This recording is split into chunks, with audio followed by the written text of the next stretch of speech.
waaw salaamaaleykum man maay Mariama Diallo maa nekkoon si IB bi dépositaire la léegi nag gars yi bi ñëwee man lañ fi fekk après dajji bunt bi ñu dajjee bunt bi nag ñoom xaalis lañ doon wër. fan lañ dajji bunt bi fii fan. ay kii lañ yore ay mbolde moom lañ dajjee bunt bi dañoo njëkk a sànni bi ñu sànnee ci laa jógee toog bi ñu ñëwee génn ma après nag ñu ñëw dajji seen bopp bi ñu duggee. dañ ma ne ana xaalis ba ma ne leen xaalis nekku fi ñu ne ma génneel xaalis bi xam nga fi mu nekk parce que li ngeen liggéey altine ba samedi moo ngi fi ma ne ko xaalis nekku fi mu ne ma xaalis nekk fi foofu lañ commencé nag di ma mbécc di nga génne xaalis bi wax ñu fan la coffre-fort bi nekk ma leen am ko trésorier bi moom mooy jël si moo koy jël chaque jour le jour lay jël si xaalis bi ñu ne loolu mënul nekk affaire bi daal loolu la léegi nag ñu nekk fi di ñu sonal di ñu dóor moom daal lu ñu deful amul leen neex def nañ tasaare bagage yi versement 2 jours yi fi nekkoon ñu jël ko ay 200 000 yooyu rek xam naa war na mat loolu xam naa waaw loolu si biir pharmacie bi parce que non jëluñu ay garab sama ñaar portable lañ jël portable boo xam ne maa ko moom ak boo xam ne daam ku ma génn daal ñu jël yëpp loolu lañ def léegi sonal nañu trop mën nañoo mat 12 de. 12 personnes. mais est-ce que am nga loo xam ne ci ñoom. déedéet parce que dafa am lu ñu seen kanam yi am lu ñu sol seen loxo yi mënuma leen a xàmmee waaw saaga daal def nañ ko lu bëree bëri di saaga rek keneen ki gardé woon beneen infirmière bi ñëw di ma wollu si bi mu ñëwee ñu daal koy jël dugal si biir. takk tamit gardien bi jële ji fee sage-femme ba ñun ñëpp daal lañ sonal dañ ñoo sonal moom daal doy na wax man waaw dañ ma doon caw ay jaasi yooyu dagg na ay dagg yu ndaw dagg sama loxo affaire yooyu doy na waar daal waaw man xaalis ba kay ñoo ko jëlee seen bopp parce que mi ngi si biir kii bi mi ngi ci biir tiroir bi ñoom ñoo ko jël bi ñëwee dañoo toj lampe bi yore seeni lampe di nit noonu daal lañ ko defee. ñoom dugg nañ ci salle d'accouchement yeeg. dugg nañ salle d'accouchement dem nañ nekk infirmière bële adjoint bi yëpp def nañ ko parce que kooku dafa dégg ma yuuxu muy génn ñu daal dem moom tam dóor nañ ko ba mu sonn. boobu ana malade yi. malade yi ña nga fële.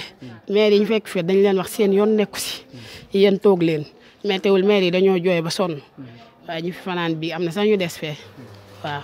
ñoom bi ñu ñëwee fan dañoo jubal ci pharmacie bi. waaw foofu lañu jubal direct benn xeer lañ sànni man tam ma yeewu toog pour mu ubbi porte bi mais taxul ma ubbi ñoom ñoo dóor ba mu dajjeeku liñ ko doon dóoree nag lu diis la bi ñu dóoraat bint bi dafa ubbeeku ba sës ñu duggandoo si biir bi ñu duggee saaga génneel xaalis wala ñu rey la waaw. noonu ñoom olof lañ doon wax.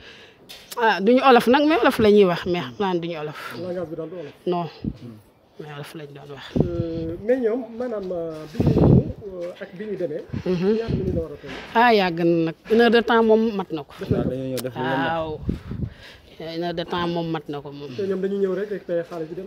non récupérer wuñ xaalis bi dem parce que dañ doon seet ne liñ fi jëlee war nañu am lu ëpp loolu parce que liñ liggéey semaine bi demul moo ngi fi te léegi demewul noonu waaw léegi ma ne leen noonu demeewu ko ndax trésorier bi luñ liggéey daf ko yóbbu ñu ne ma déedéet yow waxoo dëgg. yow bi ñu wax loolu wala continuer. waaw. ñoom bi ñu wax loolu dañ la waroon wala. dañ maa wër kay. dañ maa waroon de après ñu ne ma ne léegi jiital ma génn ma ni ma léegi nag da nga ñëwoon fi xaalis bi nekk si hôpital bi il faut nga génne xaalis bi parce que am na fi ngeen ko denc coffre-fort bi génne ko ma ne leen amu fi de xaalis bi banque lañ koy yóbbu loolu laa leen wax. yow ko ci gisoon mën nga ko xàmmee. non parce que dañoo masque dañoo muur seen kanam yi. mais yeewuñu kenn. gardien bi dañ ko yeew ñëw indi ko pharmacie sëpp ko foofu ci wetu télé bi loolu lañ def waaw. yoroon nañu arme. waaw yor nañu ay fetal yor ay jaasi yor ay xeer lu nekk yor nañ ko. lu koy mooy loolu daal. mais gis ngeen oto yi ñu waroon wala jot non dégg naa ñuy wax kat mais gisuma dañoo yéeg bi ñuy dem dañoo cëppeelu si biti dañoo yéeg cëppeelu demaat. est-ce que yéen mosoon ngeen séntu lu mel noonu ci seen béréb bi. déedéet. lan ngay wax yéen seen kilifa yi surtout nag ñi nga xam ne ñoo jiite wàllu kaaraange gi ci réew mi. xanaa ñu jàpp si rek nag yokk kaaraange gi parce que xam nga ni moom ku mën a dem si ay barabu fajukaay fu ñu war a xeeti leen nit ñi ngay def yu mel nii kon moom ñooñu xam nga mooy loolu bañatuñ dara waaw doy na waar trop ndax man lii foogoon naa ne warta mën a am si àdduna comme que nag dem nañ ba yegg si ñu dimbale ñu rek renforcer sécurité bi. mu mel ni ñu koy def ñu ngi ci biir kër yi. te yéenay jur yéenay dëkkoo borom kër yeeg yeneen ak yeneen est-ce que jotu ñuy waxtaan ak njaboot bi tamit. mën leen a waajal ba yu mel nii daal ñu bañ di ci dugg. waaw moo gën de loolu moom jar na ko jar nañu waajal leen bu baax ñi bañ a dugg si yu mel nii yar xale yi bu baax a baax parce que ñooñ duñu ay mag. duñu ay mag maanaam yow boo leen doon jox ay at ñaata nga leen di jox. boo ma ni kenn am na si 35 ans de ay 32 ans ay 28 ay 20 yooyu daal ay duñu ay mag yooyu.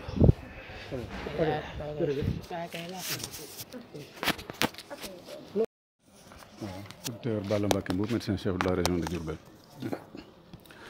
Comme ni ko docteur Mamadou Dieng waxee dañ fay ñëwoon ànd ak préfet doon nemmiku si personne bi nga xam ne ñoo nekk ci poste de santé bi gannaaw bi nga xam ne ndog loolu fi jaar bi yëg nañ ko man biig ci 4 heures du matin la ma docteur Dieng woo xamal ma xew fa bi ci saa sa laa woo waa ministre bi ci boppam ak directeur de cabinet ak secrétaire général wax leen ko waxuma leen ko sax ci njëkk gi dama leen envoyé ay SMS ay message WhatsApp ak message yu texte waaye ci saa sa lañ réagir boori 5 heures du matin laaj moom ma wax leen ni mu demee yëpp li ma ci xamoon évidemment tey bi ma ñëwee yokk naa ci ay xam-xam waaye li ma ci xamoon démb ne agressé nañ leen ci ñi ko def ay samba boy lañ bi ñëwee jël nañu recette am na ñu gaañ loolu moom fanaanoon nañ ko biig si suba bi ma xëyee it SG woon ma ci boppam ne ma moom bu ñëwul dana yónnee ñoo xam ab délégation fa am danañ fi ñëw bu ñëwee dana ànd ak gouverneur ànd ak préfet ñëwaat nemmiku si personnel bi masawu leen ci li nga xam ne mu leen dal ñu koy ñaawloo bu baax a baax a baax di wax ne vraiment ñoo xam ne dañuy ñëw di liggéeyal askan wi di def mission de service public ñaaw na lool ay samba boo ñu di leen attaqué heureusement amul ku ci faatu waaye am na ay blessé yoo xam ne donte garawul waaye moralement choc lay doon parce que dégg naa fekk nañ fi ay jigéen ñoo xam ne am na ci koo xam ne toll na diggante ca buñ leen gaañul it moralement blessé nañ leen parce que choc psychologique bi ñu mën def moo ëpp solo sax choc physique bi donc ñu koy masawu bu baax di wax ne comme ni ko Dieng waxee te xam naa ne préfet dana ko yëm matukaay yi nga xam ne danañ ko war a jël yëpp pour assurer la sécurité du poste de santé mais de l' ensemble des postes de la région et du district incha allah danañ ci taxaw ba nga xam ne lu mel nii buñ ko mënta faagagal jël suñu disposition yoo xam ne bu xawatee ñu gaaw wallu leen. gis nañ fan ci santé muy pharmacie yi nga xam dañ ko toj bëri na trop Sénégal yéen seen diggante état ban relation yéen ngeen ci war a dagoon. waaw kooku moom xam naa affaire sécurité publique la damay bàyyi préfet wax ci waaye li mu ci mën a wax daal mooy ni nga ko waxee ak noonu lañ ko xamee gars yi xam naa ne fépp fu ñu xam ne yaakaar nañ ne xaalis nga fa ay recette nga fa danañ fa dem muy pharmacie de marché di feneen foo xam ne nañ ne xaalis nga fa waaye nag puisque affaire sécurité te moom mooy le représentant de l' état fii moom dama koy bàyyi mu wax ci yan disposition la yoo xam ne moom la ñu mën a jël fii ci région beeg ci Sénégal gépp pour que loolu ñu mën ko enrayer waaye ñun daal li ñu taxoon ñëw daal mooy masu personnel bi nga xam ne ils ont eu ce choc là hier donte yóbbu nañ xaalis bi waaye loolu amul solo li ci gën am solo mooy choc moral bi nga xam ne jëlee nañ ko fi après cette attaque là. mel ni li benn menace la boo xamante ni jëm na ci bërëbu fajukaay yi ñu commencé ko fii est-ce que du ñëw. waaw loolu lan ngeen di xaar xam naa ne dana doon sax choc boo ko seetee ci yeneen moromu ICP poste de santé gi structure de santé fi nekk yëpp waaye loolu moom li ci jar a wax mooy ñun liñ ci war a taxawee ci wàllu sensibilisation danañ ko def. yeneen yi nga xam ne nag ay matukaay li ñu war a jël loolu it bu ñu demee danañ ci seet nu ñu ciy waxtaanee ak ñëpp ba nga xam ne poste de sécurité yi nga xam ne ñu ngi fi danañu ci dooleel ba lu mel nii dootul amati.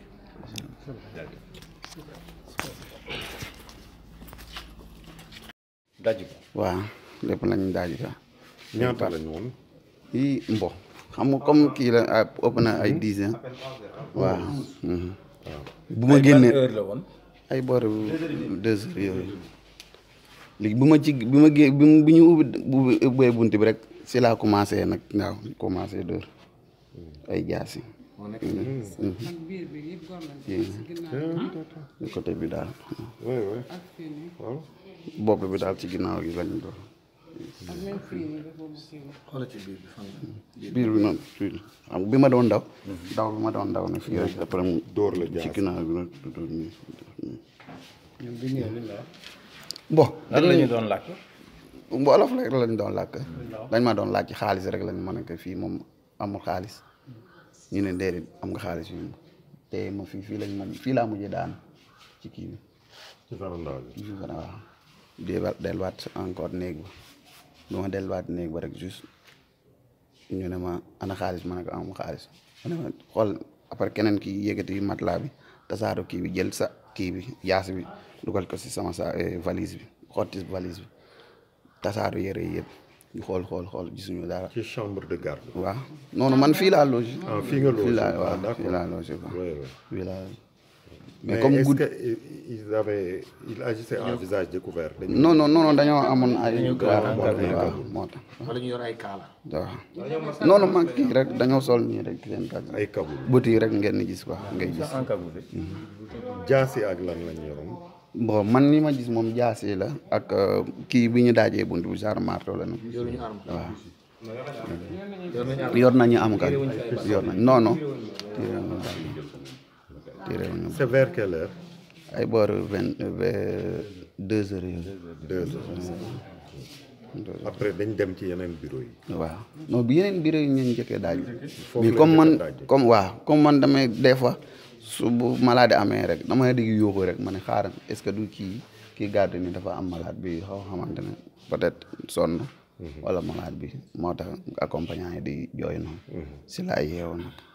da nga yeewu pour jàppale la. waaw pour ñëw xool. mais 2 heures xanaa fii duñu tëj bunt bi 2 heures. si dañ koy tëj ñu moom jaaruñu si bunt. fii la ñuy tëb si miir bi même bi ñuy ñibbi sax bunt yi yëpp dañoo tëjoon. ñoom dañu yoroon moyen de locomotion. waaw. lu ñu yoroon oto normal oto la ñu amoon nag. parce que man si sama serviette moom xam naa ne dafa am koo xamante ne est-ce que gaañoon bi ñuy kii serviette baa ngi woon si douche bi. ay kii la am ay huile oto. huile oto. boo dafa dan daf ko laal quoi dafa laal serviette. non dafa jël serviette bu di fomp boppam xam naa ne dafa gaañu daal waaw. topp nañ leen ba ci ginnaaw koñ bi dañu waay fële dañ gaare. dox ñëw waaw. dañu gaare. chaque jour. non man sam nu mu demee nag man. waaw li nga ci xam quoi. man ci biir laa nekkoon nag sama néeg waaw Finlande man fii laa logé maa ngi adjoint ICP bi fii hôpital bi maa ngi bon est-ce que du ma ko leb voilà maa ngi adjoint ICP bi quoi mais nag démb comme des fois damay faral di maladie amee rek bu ma dexee coow rek damay faral di ñëw pour dugg xool maladie comme ICP bi bu guddee rek xam nga du jóg comme man maay nekk responsable bi chaque bu amee problème rek mun naa jóg ci guddi gi pour dem xool après juste ma dégg yoo koy nekk si la ubbi sama vitre kii bi bunt bi si lañ dóor jaasi après ñu saaga ma nag ñu ko kattasande génneel ci biti si laa tëjaat encore ba ma tëjee rek si lañ daaj bunt bi dugg si moom bi ñu génnee rek bi ñu dugg see rek si laa daw commencé yuuxu nag ba ma yuuxoo rek ñu commencé man. yow da nga doon bëgg a xeex ñoom. non di dóor jaas yi nag fii laa mujjee daanu. ci kii bi après keneen ki moom teg tànkom fii di ma dóor quoi. noonu si laa dellaat ñu ne ma ana xaalis ma ne ko amuñu xaalis mu ne ma ana xaalis bi nga doon liggéey ma ne ko amu xaalis bi ñu ne ma andi xaalis bi mbaa ñu rey la ma ne ko non amu xaalis ñu dugaat ci néeg ba ñu ne ma ana sa saag yi ma ne ko saag yaa ngi ne mais amul dara ñu jël saag yi jël seen jaas yi dugal.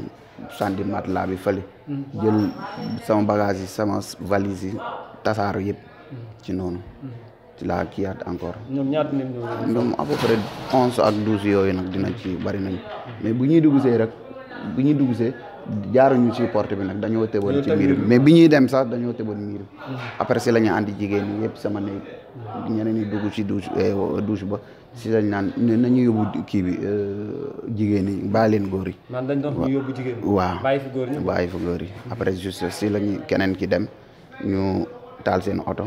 ñenn ñi si des moom après dañoo mujjee. lan nga xàmmee ko ci ñoom. bon gisuma beneen visage na parce que dañoo masqué wu.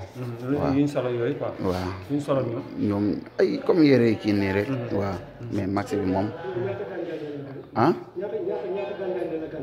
man bon fii la dóor bi fii la ak ci loxo yi ak ci biir waaw ci biir bi ak fii ci ginnaaw fii fii moom bi ma doon dawee rek si la keneen dóor ma jaas mi fii bi ma doon daw ci la ñuy dóor jaas bi fii mais yor nañu fetal nag mais man comme guddi la fii dañoo tojoon lamp yi yëpp yor nañu waaw même sama néeg sax dañoo tojoon lamp yi waaw mais nag bi ñuy doon toj la moom gis nga sama bët bi nag moo xaw a kii nii xam naa ne affaire yi fetti lamp yi rek moo dugg si bët bi nag moo xaw mu commencé xonk ni ñoom li ñu doon wax olof.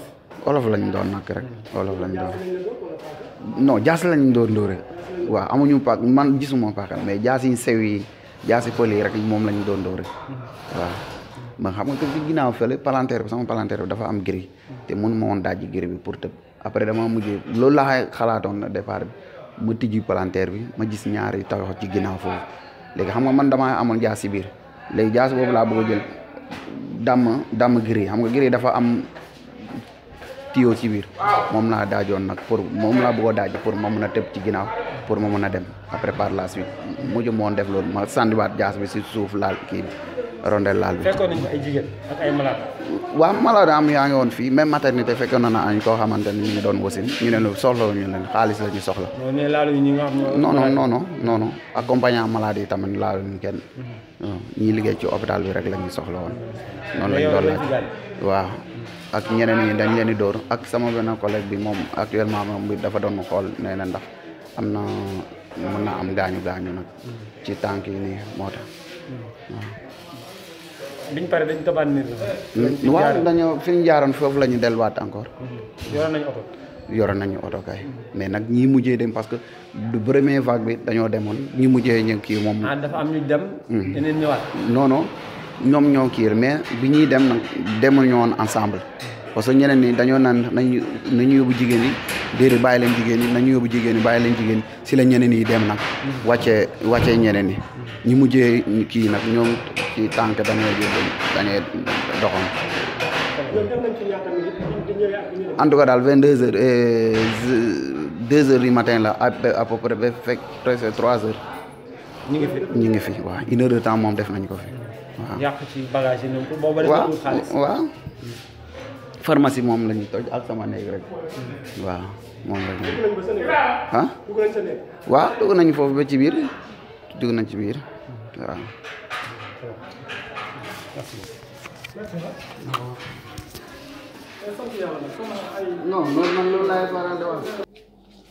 donc man maay Mansour Diallo le sous-préfet de l'arrondissement de Ndam.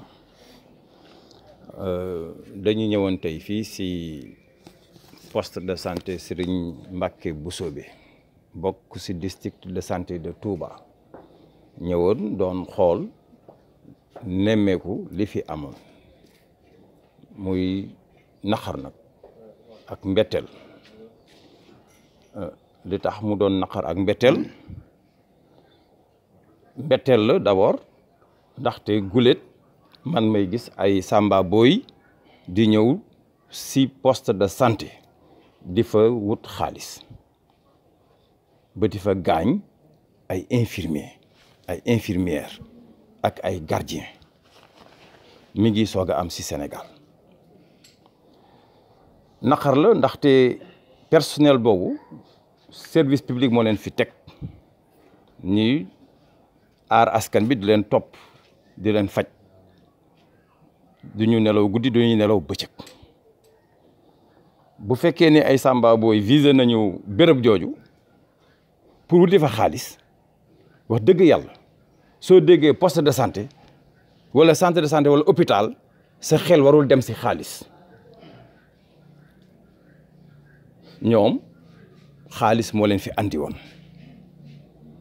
ginnaaw lu ñu doon wut xam naa ni foogoo nañu ni recette bi bare na ndaxte xam naa ni fii mbooloo moo fi nekk te poste de santé buy def recette la ñoom dañuy bàyyi xel ci poste de santé yi def yi recette ndaxte balaa ñuy opérer day fekk ñu seetlu ko te ñoom ñuy dëkk fii ci koñ bi dafa am ñi nga xam ne bi ay samba boy ñoom ñooy collaborer ak samba boy yooyu ndaxte ni ñu waxee ni ñu toll ak yenn traces yi ñu bàyyi gis nañu ni am na ñi nga xam ne bi fii ci koñ bi la ñu dëkk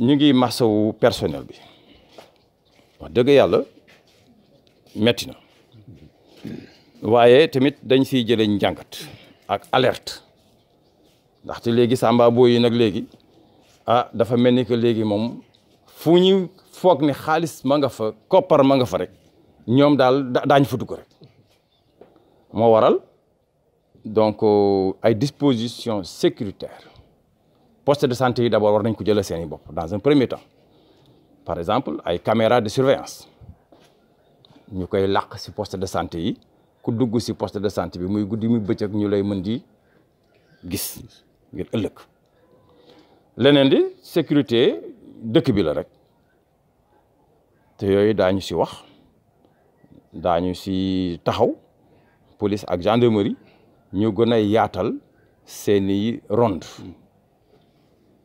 ak tamit population bi ñu leen di jàppale yàgg naa di wax ni population yi il faut que ñuy contribuer ci seen sécurité bopp nan lañ ciy contribuer suñu gisee ki nga xam ne bi ci koñ bi naka sa noonu la mais da nga koy boole ci suuf waaw nil police gendarmerie diw ñu ngi fii nii ak nii la saay la yooyu rek ngay wax rek nga jox signalement am rek nga yem foofu kenn du xam ne yow yaa ko wax bu ko defee dana yombal yenn recherche yi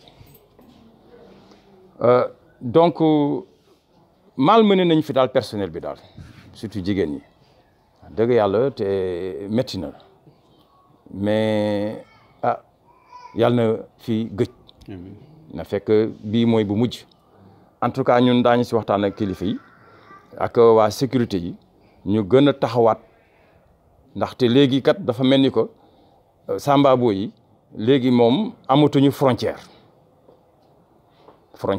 yàlla def na nag ñoom recette bi ñu fi jël recette week-end bi la nañu farataal nag di gaaw di déposer seen recette di ko déposer ndaxte am na benn sëñ je pense sëñ Fallou la nee na koppar xaalis ndaw mi nga xamante ne bi la gàllaajam mooy bu mu fanaan àll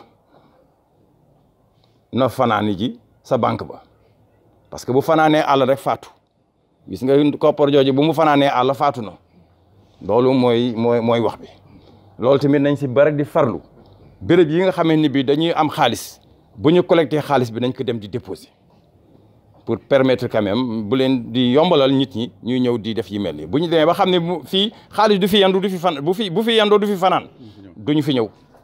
est-ce que jotul tamit ñu yokk kaaraange gi ci dëkk bi waaye yaatal ko tamit. waaw kooku kay moom waxuma la si dëkk bi rek xam nga Touba dafa di dëkk bi nga xam ne bi léegi dafa toll na presque Dakar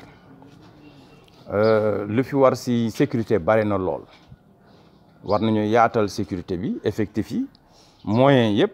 war nañ ko xool yokk ko pour gën a mën a aar askan bi waaye tamit loo aar loo andi si ay moyens kër gu nekk mënoo fa def policier ginnaaw nit ku nekk mënoo fa def gendarme donc moo tax ma ne la ñun ñëpp dañu war a contribuer si sécurité bi xëy na commune bi tamit war a xool tamit nu muy jàppale policiers ak gendarmerie si wàllu sécurité. dëgg la am nañ fi aussi élément wu Safité Aman ñoom tamit ñu ngi liggéey en collaboration avec les forces de l'ordre et de sécurité waaye war nañu tamit commune taxawal tamit benn kuréel n'est-ce pas pour gën a mën a jàppale moom it si wàllu sécurité bi ñun ñëpp ñu ànd si pour que vraiment ndaxte dëkk bi mi ngi toll ji fi nga xam ne fii suñu moytuwulee dëkk fi dund fii dafay nekk rep te yaakaar naa ne loolu taxawoon sunu maam bu baax boobu Cheikh Ahmadou Bamba Khadimou Rasoul sàkk woon Touba. ba fàggal ko boppam te ba pare dañ koy def 2 fois ci guddi gi parce que bii dañ ko def defaat ko feneen. waaw xam nga ñoom dañuy opérer rek di dem parce que boobu guddi googu dañu jógoon pour opérer te fépp béréb bu ñu dem fekk na ñu nemmi ko ba pare ñoom duñu taxawaalu bu ñu jógee rek dañuy ne fii la ñuy dem ak fii ak fii ak fii. loolu la dañu am seen objectif. waaw moo tax aussi il faut que tamit suñu force de l'ordre yi tamit ñu tàggat leen rek ba ñu gën a farlu moom it ñuy anticiper sur l'anticipation de ces bandits en matière de sécurité il faut anticiper sur l'anticipation des bandits maanaam da nga leen di da ngay dox ci seen maayin ñu koy wax waaw loolu moo fi ne. mais est-ce que force de l'ordre itam jàppoo ne dañoo xaw a néew par rapport ak population. waaw population bi yaatu na xëy na li nga wax dëgg la bu ñu jëloon nombre de population wu Touba ñu jël nombre de forces de sécurité bi ñu diviser ko par nombre de population bi mais xëy na daañu ne des na parce que on sera en deçà vraiment des normes waaw norme de sécurité yi xam naa ni boo jëloon tey jii lu fi doon tey jii si ay éléments nga jël population bi nga diviser ko pour nga xool benn policier bu nekk pour ñaata population la war a kii xam nga benn policier mënul protéger 1000 populations te loolu bu ñu ko diviser woon xëy na foofu dañuy toll wala mu ëpp ko sax kon xam nga day nekk lu doy waar loolu nag dañ siy liggéey nag ak ay forces de sécurité yi ak ñu ngi kii xam nga am na li nga xam ne nag en matière de sécurité kenn du ko wax ni si teel nag ah n'est-ce pas. merci beaucoup jërë ngeen.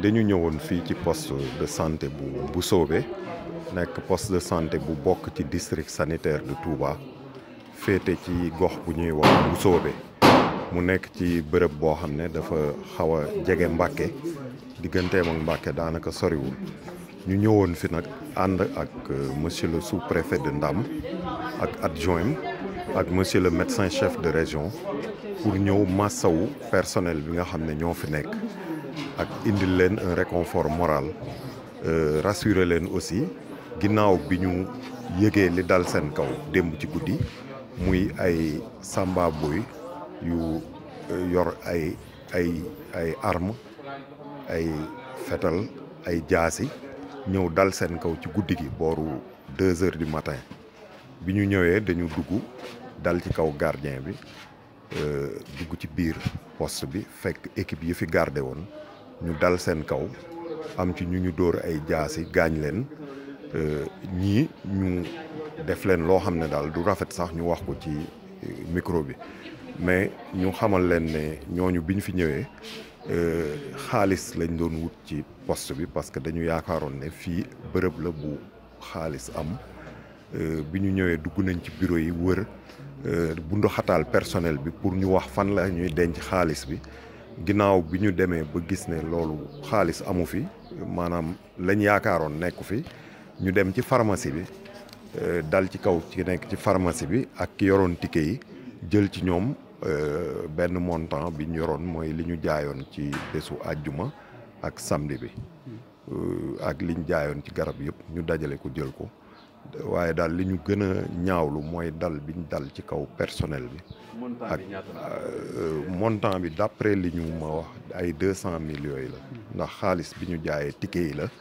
ak garab yi ñu fi jaay ci poste bi ci bésu àjjuma samedi ak ba ñoom bi ñuy agsi muy loo xam ne lu tiis la dal ci kaw personnel de santé yi ñu koy ñaawlu di wax ni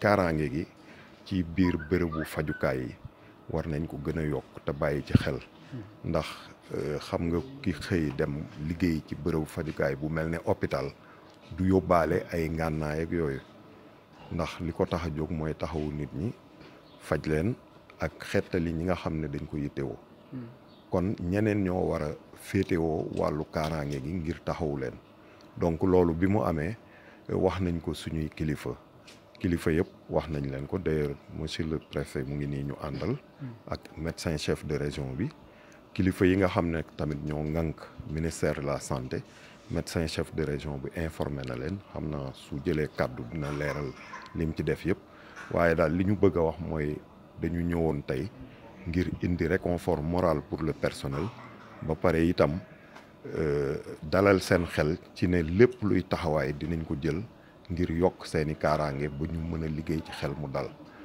ñu ngi leen di massawu di leen xamal ne état bi taxaw na ci lii ngir leeral ko ñi nga xam ne ñoo def lii gendarmerie ñëw na fi ak police ñu tàmbali enquête yi pour gëstu ba xam ñi ko def ñu teg leen daan yi ñu leen war a teg kon ñu ngi dalal xel yi di wax ne nag amul kenn kuñ fi faat xëy na gaañ nañ ay nit jël nañ fi xaalis waaye ñu ngi sant yàlla bu baax ci ne amul kenn kuñ fi faat donte li ñu def ñaaw na ñu ngi sant suñ borom ci li mu def nga xam personnel bi yàlla dimbali na leen ba faatuñ ci kenn te blessures yi aussi am na ay blessures yu ñu am waaye ñu ngi sant yàlla jërëjëf.